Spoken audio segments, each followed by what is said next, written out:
하나님께서 우리에게 주시는 말씀 로마서 13장 6절에서 7절 말씀입니다. 로마서 13장 6절에서 7절 말씀 우리가 다 같이 봉독하겠습니다. 너희가 조세를 바치는 것도 이로 말미암음이라. 그들이 하나님의 일꾼이 되어 바로 이 일에 항상 힘쓰니라. 모든 자에게 줄 것을 주되 조세를 받을 자에게 조세를 바치고 관세를 받을 자에게 관세를 바치고 두려워할 자를 두려워하며 존경할 자를 존경하라. 아멘.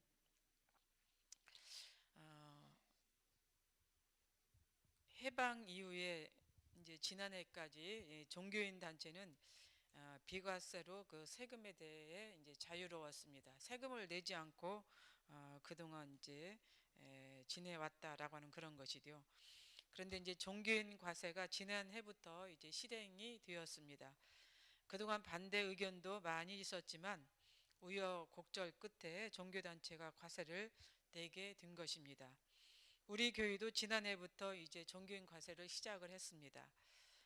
그리고 올해 드디어 처음으로 목회자들도 이제 세금을 내게 되었는데, 그래서 이제 오늘 어제 이렇게 그 세금에 대해서 많이 받은 사람은 또 이렇게 다시 돌려주는 이제 이러한 그 제도보다는 그러한 이제 상황이 되었는데, 그래서 좀 많이 거둔 이제 그 목회자는 또 다시 되돌려 받는 이제 이러한 그 상황이 되었습니다. 종교인으로 내는 세금이 처음이라 저도 이제 내면서 약간은 야릇한 마음도 들었고 설렘도 있었습니다. 오늘 본문이 이러한 내용을 담고 있습니다. 세금에 관한 내용이죠. 세금을 내는 이유가 바로 하나님께서 국가를 세워주셨기 때문에 백성으로서 의무를 다해야 한다라고 하는 그러한 이제 내용도 되는 것입니다. 비록 로마에 살고 있는 유대인들, 이제 기독교인들이지만 로마에 살고 있기 때문에 시민으로서 그 의무를 다해야 한다는 것이 우리가 성경을 보면서 이제 바울의 생각이었다고 하는 것을 알 수가 있습니다. 그래서 바울이 국가에 갖는 그 마음이 긍정적이다라고 하는 것을 우리가 생각할 수 있다라고 하는 그러한 것이죠. 마태복음 22장에 보면은 바리새인들이 헤롯 왕과 함께 예수님과 대화를 나누는 장면이 있습니다. 틈만 나면 예수님에 대해서 흠을 잡고자 애쓰는 이들이었는데 그들에게 드디어 기회가 찾아온 것이죠. 그 기회를 놓치지 않고 예수님께 질문을 던집니다. 바로 세금에 관한 내용이었습니다. 그들이 예수님께 질문을 던진 내용은 가이사에게 세금을 바치는 것이 옳으니까 옳지 아니하니까 라고 하는 그런 질문이었습니다. 그러자 예수님께서 이렇게 대답을 합니다. 유식하는 자들아 어찌하여 나를 시험하느냐. 세금을 낼 돈을 내게 보이라. 그러자 이들이 이제 그 돈을 가지고 오죠. 데나리온 하나를 가져왔습니다. 그러자 예수님께서 이 형상과 이 글이 누구의 것이냐. 그러다 그들이 가이사의 것이다 라고 이렇게 대답을 합니다. 예수님께서 뭐라고 대답을 했습니까? 가이사의 것은 가이사에게, 하나님의 것은 하나님께 바치라, 이렇게 이제 말씀을 했던 것이죠. 예수를 잡아 죽이려고 기회를 엿보고 있던 그들이 예수님의 이 말씀 한마디에 아무 말도 할 수가 없게 되었습니다. 당시 팔레스타인은 로마 제국의 식민지였습니다. 특히 유대 지역은 헤롯 대왕의 아들 아켈라오가 다스리고 있었는데 이를 해임을 시키고 예루살렘을 중심으로 한 유대 지역을 새로 만들어서 직접 통치할 수 있는 그 새로운 총독을 이제 보내게 되었습니다. 새로 부임한 총독이 시작한 일이 바로 유대인들에게 세금을 걷는 것이었습니다. 세금을 걷기 위해서 먼저 호구 조사를 했고, 그리고 어린아이와 노인들을 제외한 각 사람들에게 세금을 내도록 한 것입니다. 이것이 바로 인두세였습니다. 사람 한 명당 그 세금을 이제 내도록 그런 이제 조사 속에서 이루어지게 된 것이죠. 예수님께서 가이사의 것은 가이사에게, 하나님 것은 하나님께 바치라고 했을 때 여기에서 우리가 이제 생각할 볼 문제가 있다고 하는 그러한 것입니다. 만약 예수님께서 세금을 내라는 것에 동조를 했다고 하면은 로마 황제인 가이사를 왕으로 인정하는 결과가 될 수밖에 없는 그런 상황이었습니다. 그런데 반대로 세금을 내지 말라고 이렇게 또 이야기를 했다고 하면은 로마 정부를 부정하는 그런 상황이 발생하게 되는 것입니다. 그래서 이들은 어떻게 하든지 간에 이제 책을 잡아서 로마 정부에 넘기려고 이제 벼르고 있었는데, 예수님의 이 말씀에 의해서 이들은 그렇게 할 수가 없는 그런 상황이 되었던 것이죠. 그래서 예수님은 가이사의 것은 가이사에게, 하나님 것은 하나님께 바치라, 이렇게 말씀을 했던 것입니다. 예수님의 이 말씀 한마디가 그들의 현실의 문제를 단번에 해결을 해 주었습니다. 뿐만 아니라 어느 누구도 세금에 대해서 시비를 걸 수 없도록 만든 것입니다. 오늘 본문도 바울이 예수님의 이런 말씀에 따라서 로마에 있는 기독교인들에게 그렇게 이제 충고를 해주고 있는 그런 상황입니다. 그래서 오늘 본문을 보면은 이제 조세와 관세에 대해서 얘기를 하고 있죠. 조세는 조공을 뜻합니다. 당시 로마에 살고 있는 그 유대인들은 시민이 아니었죠. 물론 로마에 살고 있기 때문에 시민일 수도 있지만, 그러나 엄밀히 따져보면 포로된 백성들이었습니다. 포로로 잡혀온 사람들이 또 내는 세들이 있었어요. 이 세입니다. 이 조공은 뭐예요? 우리나라 예전에 그 조선에서 중국에 무엇을 갖다 바쳤습니까? 그게 바로 조공이었죠. 로마에 살고 있는 이제 그 유대인들은 포로로 잡혀갔기 때문에 그 조세를 내야만 했던 것입니다. 이것을 내지 않으면 로마 정부의 미움을 사게 되었습니다. 그런데 이 로마의 권력자들, 관리인들은 그 로마 안에 살고 있는 유대인들과 이 기독교인들을 잘 구분을 하지 못했습니다. 그냥 그 기독교인들도 그 유대교의 한 종파로 생각을 했기 때문에 그냥 로마에 살고 있는 유대인으로 그렇게 생각을 했던 것이죠. 근데 그 당시 그 유대인들은 로마 정부에 잘못 보이면은 밉보이면 안 되기 때문에 억지로라도 이제 이렇게 세금을 냈다고 합니다. 그런데 이제 그 로마 안에 살고 있는 기독교인들은 그 세금을 내는 것이 정당하지 않다라고 이렇게 반감을 가지고 있는 그런 사람들이 있었습니다. 이런 상황을 두고 이제 바울은 이제 이 조세를 내도록 했던 것이고, 그 조세를 내는 것이 양심에 따라야 한다라고 이렇게 말씀을 했던 것입니다. 양심에 따라서 세금을 내라. 정정당당하게 정당하게 세금을 내도록 이렇게 이제 사도 바울은 유대인들의 기독교인들에게 권면을 했던 것입니다. 그러면서 여기에 보면은 성경에 이제 하나님의 일꾼이 이제 되어서 이 일에 항상 힘썼다, 이렇게 이제 6절에서 기록하고 있습니다. 너희가 조세를 바치는 것도 이로 말미암음이라. 그들이 하나님의 일꾼이 되어 바로 이 일에 항상 힘쓴다. 그들이 하나님의 일꾼이 되어 항상 힘쓴다라고 이렇게 표현했는데, 여기서 하나님의 일꾼이라는 것은 로마의 관리들을 말합니다. 세금을 걷어들이는 이러한 자들을 말하고 있습니다. 이들이 하나님의 일꾼이다, 이렇게 표현하고 있는 것이죠. 우리가 이사야 45장에 보면은 고레스에 대한 이야기가 있습니다. 우리가 흔히 이 고레스는 하나님께서 택한 이제 사람이다라고 이렇게 듣고 있습니다. 하나님께서 이방인 고레스를 택하여서 하나님의 도구로 삼으시고 이제 하나님의 일을 하신 것이죠. 그 일이 무엇입니까? 포로된 그때 유대의 백성들을 고국으로 돌아가도록 그렇게 하신 사람이 고레스였던 거예요. 그 일을 하나님께서는 고레스로 하여금 이제 하도록 했던 것입니다. 저는 가끔씩 그 미국의 트럼프 대통령을 생각해 볼 때 이 고레스와 이렇게 좀 생각을 겹쳐서 생각을 해보게 됩니다. 만약 이 트럼프가 우리나라 남북한의 이 문제를 잘 해결을 해서 통일을 지킨다라고 하면은 이것 또한 우리가 기독교적인 면으로 생각해 봤을 때 고레스와 같은 그런 역할을 하지 않나. 그래서 제발 그런 일들이 일어났으면 좋겠다라고 하는 그런 생각을 해보게 됩니다. 물론 트럼프는 그렇게 그닥 인기 있는 사람은 아니죠. 또 인격적으로도 그렇게 올바른 사람은 아니다라고 이렇게 우리가 생각을 할 수 있는 인물인데, 그럼에도 불구하고 그를 통해서 하나님은 역사를 하실 수도 있다라고 하는 그런 거예요. 고레스도 그런 사람이었죠. 어떻게 보면은 이제 고레스도 트럼프와 같은 그런 역할을 이제 감당했다라고 볼 수가 있는 것입니다. 그러니까 이러한 그 상황 속에서 우리 남북한 문제가 잘 해결이 되어서 정말로 건강한 나라, 강건한 그런 나라가 되었으면 좋겠다라고 하는 그런 생각을 해보게 되는 것이죠. 그래서 성경에서도 보면은 하나님은 로마의 관리들, 이러한 사람을 갖다가 이렇게 하나님의 일꾼이다라고 이렇게 표현했다고 하는 것을 이제 기억했으면 좋겠습니다. 요셉이 예굽의 총리에 있을 때, 그때 당시 어떤 일이 일어났습니까?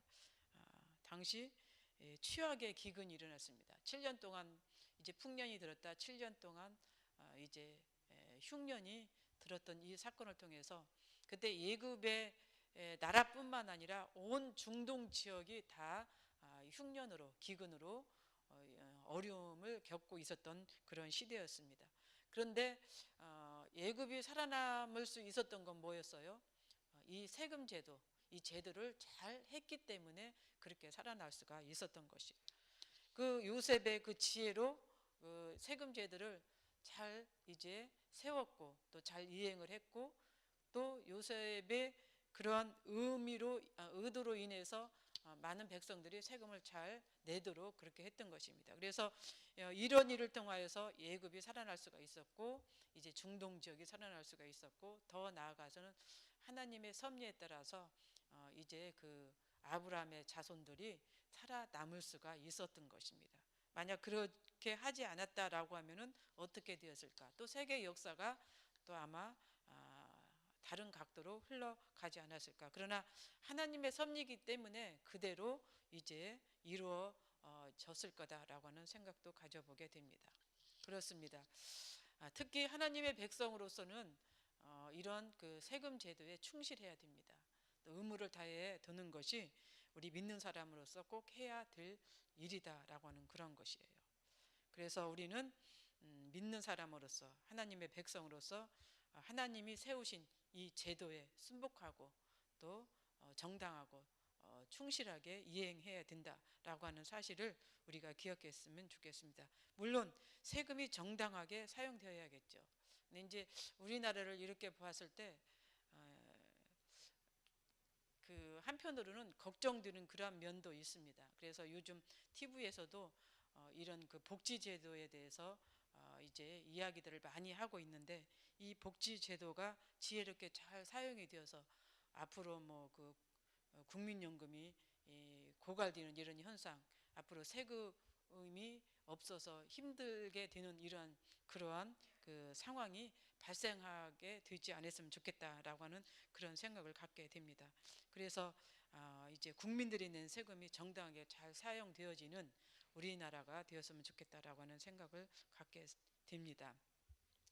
특히 예수를 믿는 자들의 그 이런 행동이나 이런 의무 제도는 달라야 되는 것이죠.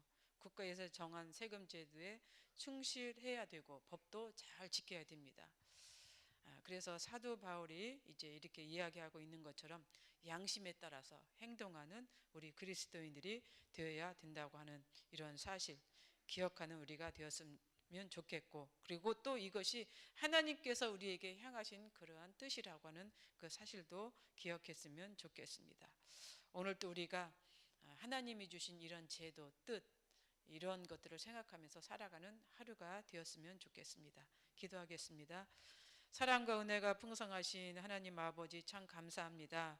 하나님께서 세상을 창조하시고 창조하신 그 세계 속에서도 국가를 세워주시고, 또 국가 안에서 우리가 국민으로 살아갈 수 있도록 이렇게 인도해 주신 것 감사합니다.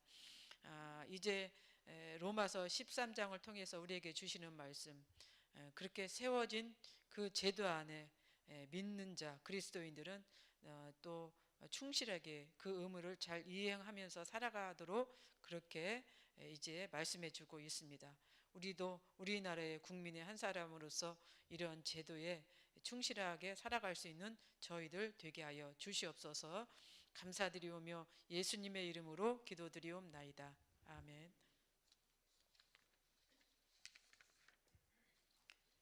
공동 기도문 봉사입니다.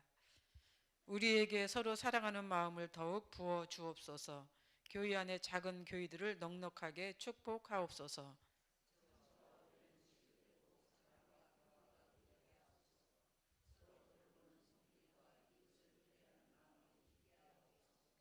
사회의 약자를 끌어안는 신앙적 어머니 공동체, 소외된 계층을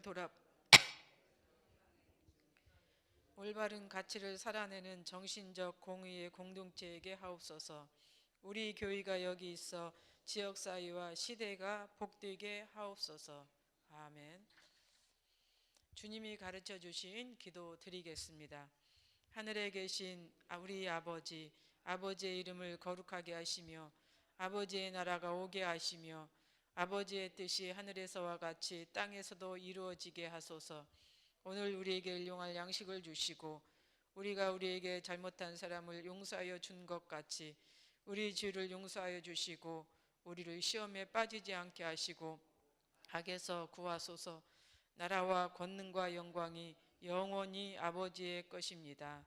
아멘. 공동 기도 제목입니다. 지금 들은 말씀이 내 삶으로 이어지게 하옵소서. 오늘 금요 심야를 성령으로 충만하게 하시고 은혜를 부어 주옵소서. 교구별 대신방을 통하여 가정마다 복받게 하시며 은혜와 사랑이 넘치게 하소서. 2019년 단기 선교팀 일정을 축복하시고 하나님의 선하심을 경험하는 선교가 되게 하소서. 한 주간 성도들의 가정과 사업 위에 하나님의 은혜와 축복이 넘치게 하소서. 시애틀 로고스 라이프 교회를 선교 지향적인 건강한 교회로 세워 주옵소서. 이번 주일 진행되는 임직 및 추대식을 축복하옵소서. 사회 정치가 안정되고 경제가 살아나는 나라가 되게 하옵소서. 이 시간 공동 기도 제목과 또 여러분들이 가지고 오신 기도를 하나님께 올리신 후에 각자 삶의 자리로 나가도록 하겠습니다. 사랑과 은혜가 풍성하신 하나님 아버지, 우리에게 주신 말씀은 세금에 관한 말씀이었습니다. 믿는 자로서 그리스도인으로서 이 세금에 충실하게 잘 이해갈 수 있는 우리가 되기를 원합니다. 그래서 이 세금을 통해서 나라가 부강하게 하시고 번성하게 되는 그런 역사가 나타나게 하여 주옵소서. 또한 정부는 이 세금을 잘 활용해서 복지 제도와 아름다운 나라를 형성할 수 있는 그러한 나라가 되기를 원합니다. 그렇게 될 수 있도록 축복하여 주시옵소서. 특별히 아버지 하나님, 오늘은 금요일입니다. 심야 기도회가였습니다. 사랑하는 백성들 많이 나와서 주의 말씀 듣고 기도하고 은혜 충만히 받는 시간이 되게 하여 주옵소서.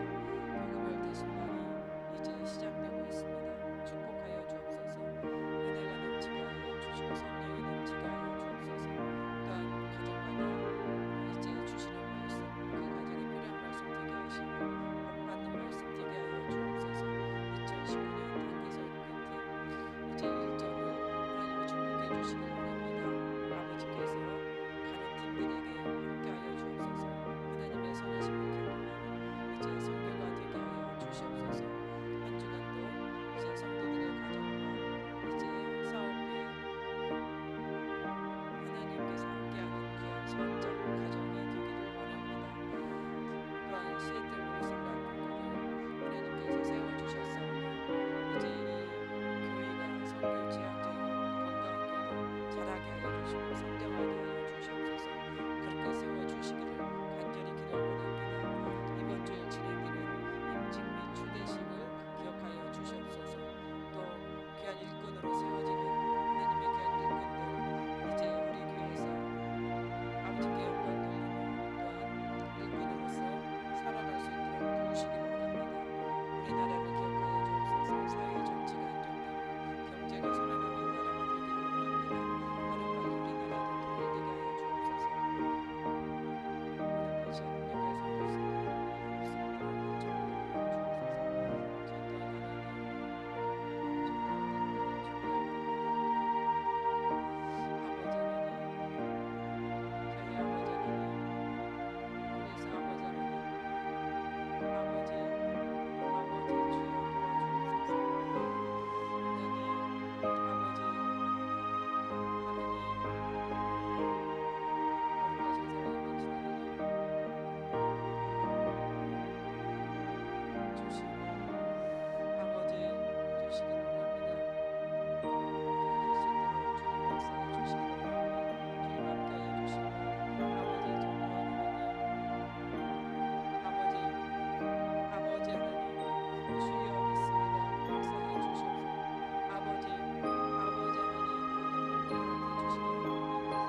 아버지 주님